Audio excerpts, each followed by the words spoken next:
கரூரில் தாவேக தலைவர் விஜய் பிரச்சார கூட்டத்தில் 41 பேர் உயிரிழந்த சம்பவம் நாட்டையே பெரும் அதிர்ச்சிக்குள்ளாக்கியது. சம்பவம் நடந்த அன்றிரவே முதல்வர், அமைச்சர்கள், எதிர்க்கட்சியினர் என பல்வேறு தரப்பினர் சம்பவ இடத்திற்கு விரைந்தனர். அரசு சார்பில் துரித நடவடிக்கைகள் எடுக்கப்பட்டு ஓய்வு பெற்ற நீதிபதி அருணா ஜெகதீசன் தலைமையில் விசாரணை ஆணையமும் அமைக்கப்பட்டது. உயிரிழந்தவர்களின் குடும்பங்களுக்கு நாடு முழுவதும் இருந்து பல்வேறு தலைவர்கள் இரங்கல் தெரிவித்தனர். தமிழக அரசு சார்பில் உயிரிழந்தவர்களின் குடும்பங்களுக்கு 10 லட்சம் ரூபாய் நிவாரணத் தொகை அறிவிக்கப்பட்டது. சம்பவம் நடந்த அன்று இரவு செய்தியாளர்கள் கேள்விக்கு பதிலளித்த முதல்வர், விசாரணை முடிவின் அடிப்படையில் நடவடிக்கை எடுக்கப்படும், இந்த சம்பவத்தை அரசியலாக பார்க்கவில்லை என்று குறிப்பிட்டார். அரசியல் நோக்கத்தோடு எதையும் சொல்ல நான் விரும்பல, திருப்பி தான் சொல்ல போறேன்.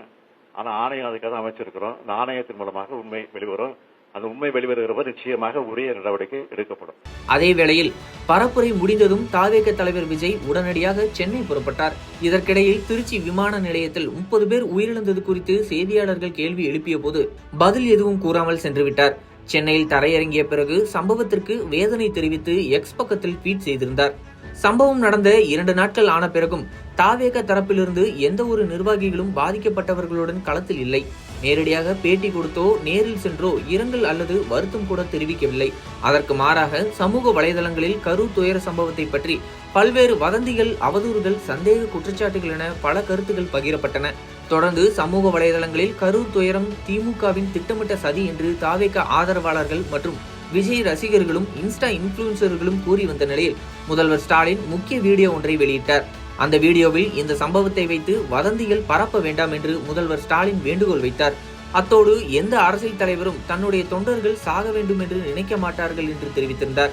சோசியல் மீடியாவில் சிலர் பரப்புற வதந்திகளையும் பொய் செய்திகளையும் பார்த்துட்டு தான் இருக்கேன்.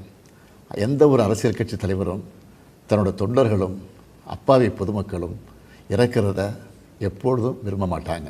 இருப்பினும் தொடர்ந்து சமூக வலைதளங்களில் சதி கோட்பாட்டு கருத்துக்கள் வந்து கொண்டே இருந்தன. அதைத் தொடர்ந்து வதந்தி பரப்புவோர் கண்காணிக்கப்பட்டு அவர்களை கைது செய்யும் பணியில் காவல்துறை இறங்கியது. சிலர் கைதும் செய்யப்பட்டனர். இதனிடையே சம்பவம் நடந்து 60 மணி நேரம் கழித்து தமிழக வெற்றி கழக தலைவர் விஜய் வீடியோ ஒன்றை வெளியிட்டார். அந்த வீடியோவில் உயிரிழப்புகளுக்காக வருத்தப்பட்டு பேசிய அவர், அத்துடன் சிஎம் சார், என்னை பழி வாங்க வேண்டும் என்றால் என் மீது நடவடிக்கை எடுங்கள், நிர்வாகிகளை எதுவும் செய்யாதீர்கள் என்று சவால் விடும் வகையில் பேசியிருந்தார். சிஎம் சார், உங்களுக்கு ஏதாவது இந்த பழி வாங்கணும் அப்படின்ற எண்ணம் ஏதாவது இருந்துச்சுன்னா என்ன வேணாலும் பண்ணுங்க. அவங்க மேலே கை வைக்காதீங்க. நான் ஒன்று வீட்டில் இருப்பேன், இல்லை நான் ஆஃபீஸில் இருப்பேன். என்ன வேணாலும் செய்யுங்க. பின்னர் கரூர் துயர சம்பவம் தொடர்பான வழக்குகள் உயர்நீதிமன்றத்தில் நேற்று விசாரணைக்கு வந்தது. வழக்கு விசாரணையில் அடுக்கடுக்கான கேள்விகள் விஜய் மீது வைக்கப்பட்டு தாவேக நிர்வாகிகள் மீது நடவடிக்கை எடுக்க வேண்டும் என்று நீதிபதிகள் சார்பில் உத்தரவு பிறப்பிக்கப்பட்டது. அதேபோல காவல்துறையினருக்கும் நீதிமன்றம் பல்வேறு கேள்விகளை எழுப்பியது. அத்துடன் கரூர் சம்பவம் தொடர்பாக விசாரிக்க வடக்கு மண்டல ஐஜி அஸ்ராதார் தலைமையில் சிறப்பு விசாரணை குழுவையும் நியமித்தது சென்னை உயர்நீதிமன்றம். இந்த நிலையில் கரூர் சம்பவத்தில் அரசியல் வேண்டாம் என வலியுறுத்தி முதல்வர் மு.க.ஸ்டாலின் தனது சமூக வலைதள பக்கத்தில் அறிக்கை ஒன்றை பதிவிட்டுள்ளார். அதில் பலவற்றிலும் இந்தியாவுக்கே முன்னோடியான தமிழ்நாடு கூட்ட நெரிசல் விபத்துகளை தவிர்ப்பதிலும் நாட்டுக்கு வழிகாட்டும். மாநிலம் முழுவதும் துறைசார் வல்லுநர்கள், அரசியல் கட்சியினர், செயற்பாட்டாளர்கள், பொதுமக்கள் என அனைவரோடும் கலந்து ஆலோசித்து ஒரு முழுமையான நிலையான வழிகாட்டு நெறிமுறைகளை வடிவமைப்போம். தமிழ்நாட்டுக்கு மட்டுமல்ல, ஒட்டுமொத்த இந்தியாவுக்கும் பின்பற்றத்தக்க மாடலாக இது அமையும். துடைக்க முடியாத இந்த துயர சம்பவத்தின் பின்னணியில் அரசியல் நோக்கோடு ஒருவரை ஒருவர் குற்றம் சாட்டாமல் ஒரு நீண்டகால தீர்வை நோக்கி பயணிப்போம். இந்த கூட்டு முயற்சியில் அனைவரது யோசனைகள், ஆலோசனைகளையும் வரவேற்கிறேன்.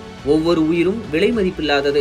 நம் மக்களின் இன்னுயிரை காக்கவும், இனி இப்படி ஒரு பெருந்துயரம் தமிழ்நாட்டில் மட்டுமல்ல இந்தியாவில் எங்கும் நிகழாமல் தடுக்கவும் ஒன்றிணைவோம் என்று குறிப்பிட்டுள்ளார். கரூர் சம்பவத்தில் முதல்வர் மு.க.ஸ்டாலின் நிதானமாக கையாண்டு வருவதாக அரசியல் நோக்கர்கள் கருத்து தெரிவிக்கின்றனர்.